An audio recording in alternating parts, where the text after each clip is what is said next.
आपण बघत आहात एकेपी न्यूज मराठी, आपला आवाज आपली ताकद।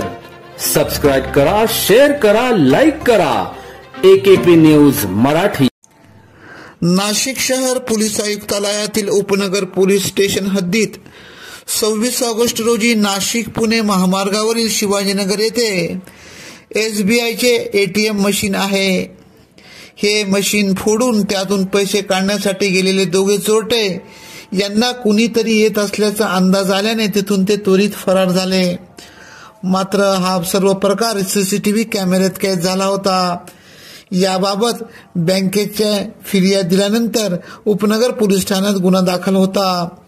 उपनगर पोलीस ठाण्याचे वरिष्ठ पोलीस निरीक्षक जितेंद्र सपकाळे तसेच सजीव फुलपाखरे गुन्हे शाखेचे यांच्या मार्गदर्शनाखाली सहाय्यक पोलीस निरीक्षक सचिन चौधरी, पोलीस उपनिरीक्षक चिमा गवळी, पोलीस हवालदार विनोद लखन, इम्रान शेख, सौरव लोंढे, संदेश रगतवान, पोलीस कॉन्स्टेबल जयंत शिंदे, अनिल शिंदे, गौरव गवळी, सूरज गवळी, श्री करपे यांना मिळालेल्या गोपनीय माहितीवरून परिसरात वॉचमॅन म्हणून काम करणारे विवेक कुमार, अनिल कुमार यांना चौकशी कामे ताब्यात घेत विचारपूस केली असता पोलिसी खाक्या दाखवताच त्यांनी गुन्ह्याची कबुली दिली।